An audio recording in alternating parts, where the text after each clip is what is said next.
Hello everyone, आपका अपना channel ज्ञान स्टडी सेंटर में आपका स्वागत है। तो आज हम लोग पढ़ेंगे कूलम्ब्स लॉ वेक्टर फॉर्म में। जो हम लोग इससे पिछले वीडियो में पढ़े थे कि कूलम्ब्स लॉ क्या है और कूलम्ब्स लॉ के बारे में हम लोग जाने थे।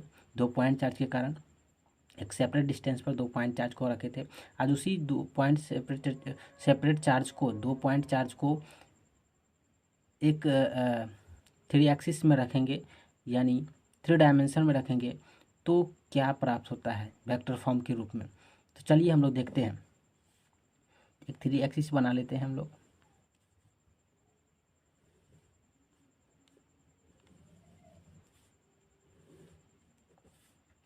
एक्स एक्सिस, वाई एक्सिस और Z axis, that is called origin point.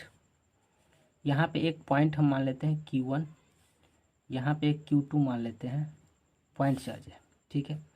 अब ओरिजिन पॉइंट से Q1 का डिस्टेंस होगा। अब यहाँ से यहाँ तक का हम डिस्टेंस मान लेते हैं कि R1 वेक्टर, इसका RO2 वेक्टर। अब इसको हम ओरिजिन से यहाँ तक के पॉइंट को हम इस लाइन को हम पोजीशन वेक्टर भी बोल सकते हैं, आगे हम पढ़ेंगे, ठीक है। तो हम एक 2 पॉइंट से 4 से ले लिए। अब यहाँ पर हमको जानना है कि इस Q के कारण, Q1 के कारण इस पे कितना फोर्स लग रहा है, ठीक है। तो इस Q1 के कारण इस पे जो फोर्स लग रहा है ये इस डायरेक्शन में लगेगा, लाइनिंग ज्वाइनिंग लगेगा, इस डायरेक्शन में लगेगा। अब इस डायरेक्शन में यानी Q1 के कारण Q2 पर जो फोर्स लग रहा है, Q2 पर फोर्स लग रहा है वो F21 फोर्स लगेगा। 2 पर जो फोर्स लग रहा है F1। Q1 के कारण जो Q2 पर फोर्स लग रहा है कैसा फोर्स लग रहा है, F21 फोर्स लग रहा है। यानी Q1 के कारण Q2 पर जो फोर्स लग रहा है यानी इस डायरेक्शन में फोर्स लगा, ठीक है, ऐसे गया। तो Q1 से Q2 तक का डिस्टेंस क्या हो जाएगा, Q1 से Q2 का डिस्टेंस, तो हम बोलेंगे R1 R2, इस तरह से हम बोल सकते हैं, ठीक है। अब यहाँ पे बात रहा कि Q1 के कारण Q2 पर फोर्स लगा, Q1 के कारण ड्यू टू Q1 के कारण Q2 पर फोर्स लगा। अब Q2 के कारण Q1 पर भी तो फोर्स लगेगा। तो ये Q2 के कारण Q1 पर फोर्स लगा और इस डायरेक्शन में लग रहा है, तो हम इसको क्या बोलेंगे, F12 फोर्स, ठीक है। और इसका जो इधर की ओर डिस्टेंस हो रहा है क्या होगा, इधर की ओर हो जाएगा, यानी इसको हम बोलेंगे R21, ठीक है। ये बात स्पष्ट हो गई। यानी इसके कारण इस पे जो फोर्स लगा ये F21 हुआ, इसके कारण जो इस पर फोर्स लगा F12 हुआ, ठीक है। यानी हम बोल सकते एक दूसरे का अपोजिट डायरेक्शन, एक इधर की ओर जा रहा है एक उधर की ओर, तो अपोजिट डायरेक्शन है, लेकिन फोर्स जो लग रहा है ना, क्योंकि दोनों चार्ज सेम है, Q1 Q2 equal to Q1 equal to Q2 equal to Q, यानी दोनों चार्ज सेम है तो फोर्स भी क्या होगा, सेम होगा, मैग्नीट्यूड सेम होगा, लेकिन डायरेक्शन क्या होगा, अपोजिट होगा, ठीक है। बात समझ में। और ये कैसा किस डायमेंशन में लग रहा है, 3 डायमेंशन में लग रहा है, ध्यान रखना इस बात को। तो यहाँ पर हम लिख सकते हैं कि F21 force is the force exerted on charge Q2 by charge Q1, then according to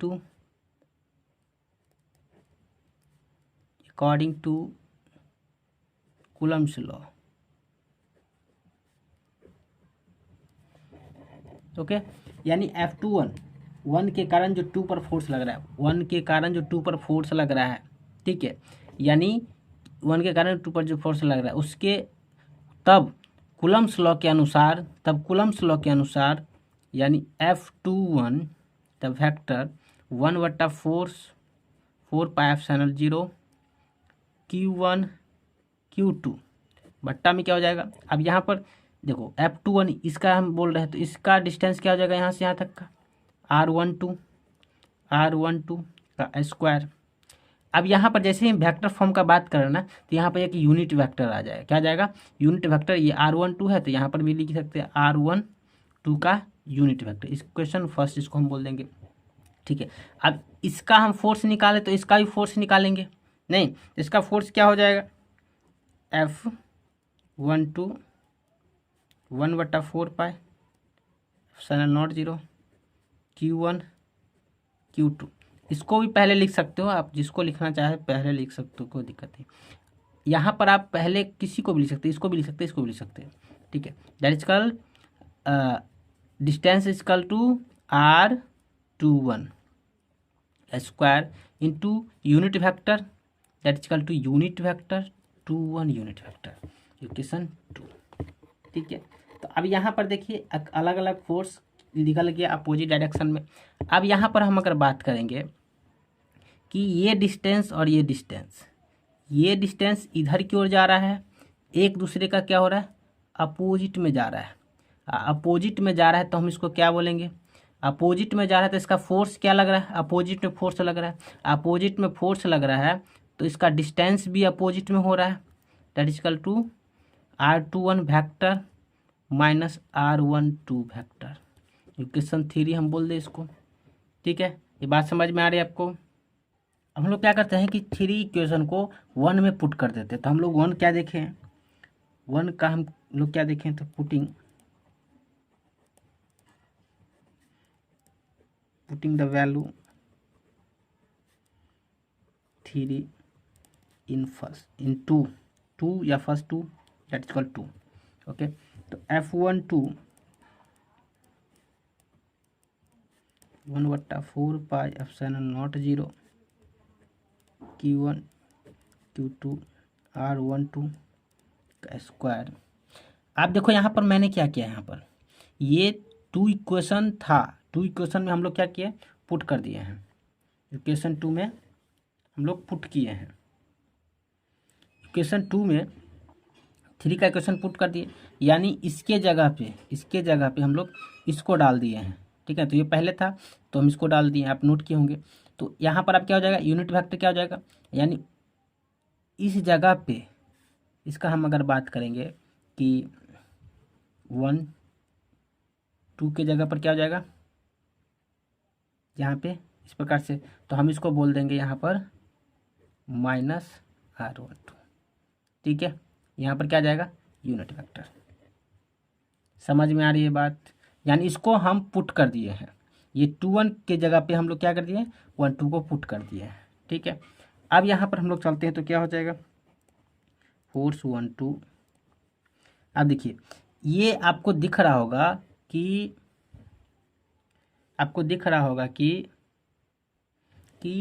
1 2 equation अब यहाँ पे समान हो गया है। ये 1 इक्वेशन, इसका इक्वेशन क्या हो गया समान, देखिए ऊपर वाला इक्वेशन 2 1 था, अब यहाँ पर देखिए 1 2, यहाँ पर 2 1, देखिए ये ऊपर वाला इक्वेशन और ये वाला इक्वेशन देखिए सेम हो गया है, सिर्फ क्या है यहाँ माइनस है।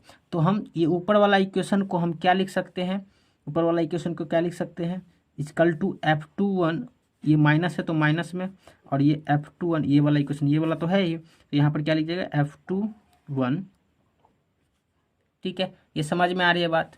तो हम यहाँ पे आपको क्या दिख रहा है, यहाँ पे आपको समझ में आ रहा होगा कि फोर्स दोनों तो सेम है, लेकिन इसका डायरेक्शन क्या है, अपोजिट। तो आप लिख दीजिए फोर्स इज इक्वल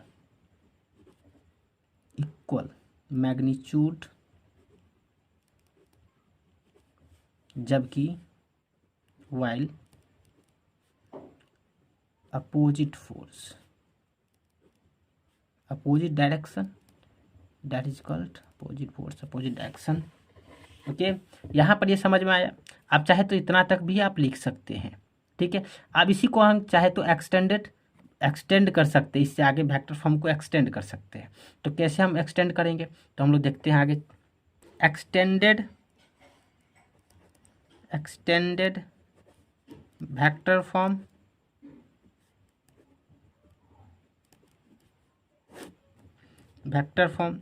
अब हम लोग जानते हैं कि एक फार्मूला होता है यूनिट वेक्टर का।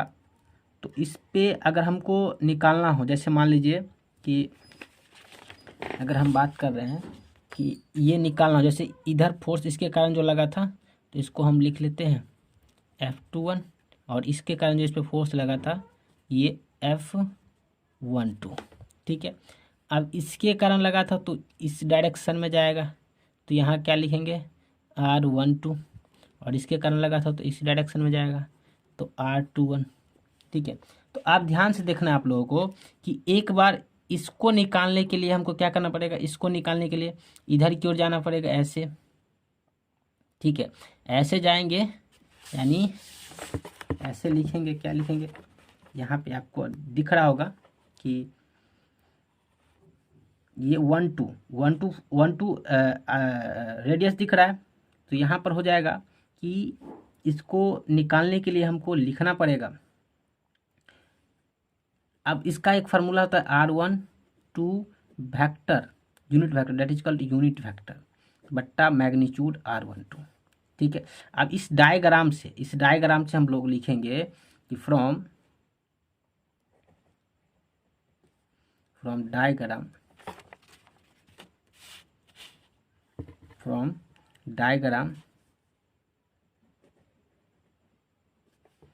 ठीक है। अब डायग्राम क्या कहता है, देखिए ध्यान से, डायग्राम क्या कहता है,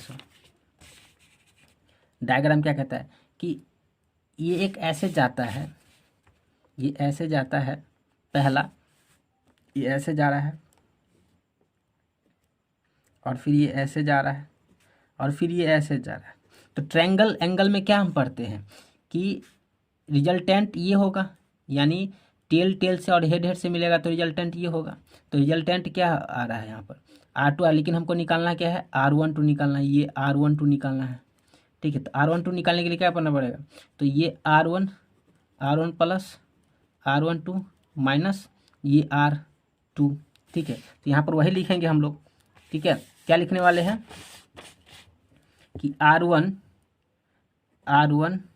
plus R12 vector minus R2 vector equal to क्या हो जाएगा 0, और यहाँ पर क्या हो जाएगा ये R12 इक्वल टू R2, इस साइड जाएगा 2 वेक्टर माइनस R1, ठीक है। इसको हम इक्वेशन 4 मान लेते हैं, तो इसको इक्वेशन 5 मान लेते हैं, ठीक है। यहाँ पर ये समझ में आया। अब इसको आगे हम एक्सटेंड कर रहे हैं, तो क्या हो जाएगा यहाँ पर देखिए कि पुट इक्वेशन 4 इन इक्वेशन 1 में। अब इक्वेशन 1 क्या था, ठीक है ना, इक्वेशन 1 क्या था उसको हम पुट कर देते हैं इसमें, तो क्या हो जाएगा F21 1/4 pi epsilon naught 0 Q1 Q2 बट्टा में R12 ये हम क्या कर रहे हैं पुट कर रहे हैं, ठीक है ना। अब इसको हम पुट करेंगे, इसको R12 बराबर यहाँ पर यूनिट वेक्टर था, R1 यूनिट वेक्टर था ना, R ये वाला जो यूनिट वेक्टर है वहाँ पर इसमें लिखा हुआ यूनिट वेक्टर, जिसको हम पुट कर देते हैं तो R1 वेक्टर बट्टा R12 मैग्नीट्यूड, ठीक है। अब इसको हम लिखेंगे तो क्या हो जाएगा 1/4 pi epsilon naught 0 Q1 Q2 बट्टा में, अब देखो यहाँ पे ये R12 वेक्टर बट्टा क्या हो जाएगा 1 2, अब ये स्क्वायर था ये, तो ये क्या हो जाएगा 1 और 2, तो कितना हो जाएगा 3। इस तरह से हम लिख सकते हैं इसको इक्वेशन 6 मान लेते हैं, ठीक है। इसको आप देखो यहाँ पर 5 निकला था, ये 1 2 है, यहाँ 1 2 है, तो इसका मान इसमें पुट कर देंगे, नहीं तो इसमें लिख देते हैं पुट 5 इक्वेशन इन 6, ठीक है। तो F21 equal to 1/4 pi epsilon naught 0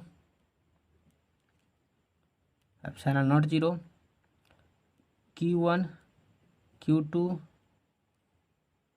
into में आप इसको 1 2 लिखेंगे तो R2 vector minus R1 vector, अब बट्टा में क्या लिखेंगे R2 माइनस R1, और इसका क्या है ये भी वेक्टर है, ये भी वेक्टर यहाँ लिखा हुआ है ना, और इसका पावर क्या है 3। समझ में आ रही बात, यहाँ पर ये इक्वेशन F21 बराबर लिखा गया, फोर्स और 2 बराबर एक्सटेंडेड निकल गया। अब इसी को आगे हम लोग देखते हैं, आगे इसमें देखते हैं कि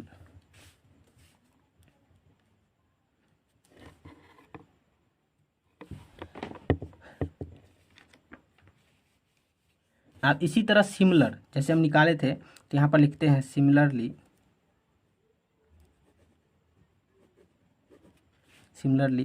उसी की तरह हो जाएगा। तो हम R12 निकाले थे, अब यहाँ पर निकालेंगे R21, सॉरी R21 निकाले ही थे, यहाँ पर निकाले थे R12 निकाले थे, R21 निकालेंगे अब। तो यहाँ पर unit vector equal to R21 vector बट्टा R21। तो यहाँ पर इक्वेशन क्या हो गया था 6, यहाँ पर हम 7 दे देते हैं इसको।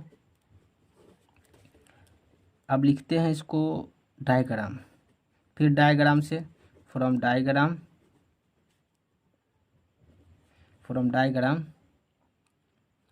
R2 vector plus R12 vector, sorry R21 vector, R2 यहाँ पर होगा ना, ये R21 वेक्टर क्योंकि इधर से जा रहा है तो यहाँ पर R इधर से जा रहा है, ऐसे ऐसे जाएगा, यानी यहाँ पर तो पहले R2 था, ये R1 था ऐसे, ठीक है। और ये अब इधर की ओर जा रहा है ना, इधर की ओर जाता है ऐसे जाएगा ऐसे, और फिर रिजल्टेंट तो यहाँ R21 है, ठीक है। तो यहाँ पर क्या जाएगा R21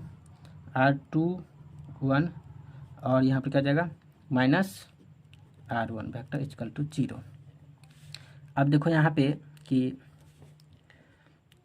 R21 vector equal to R1 vector minus R2 vector, ठीक है।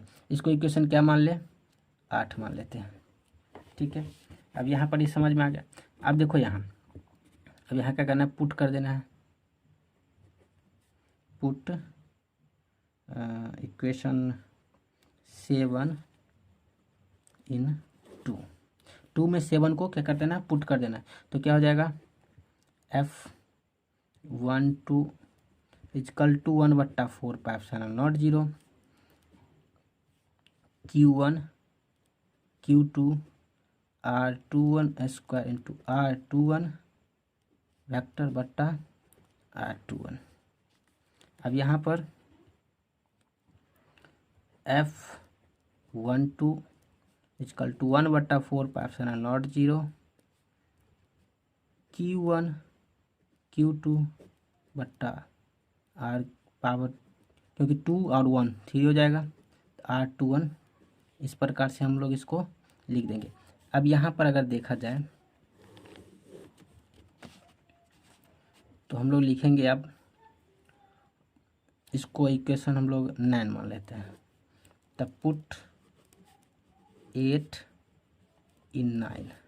तो क्या हो जाएगा F12 equal to 1/4 pi epsilon naught 0 Q1 Q2, और ये R21 के जगह पर हम क्या लिख देंगे, इसके जगह पर ये लिख देंगे, और ये वाला यहाँ पर पुट हो जाएगा। तो R21 के जगह पर R1 माइनस R2 वेक्टर, और इसका पावर कितना है 3, और यहाँ पर क्या हो जाएगा R1 माइनस R2 वेक्टर, ठीक है। ये समझ में आया, दोनों इक्वल है, डायरेक्शन क्या है डिफरेंट है।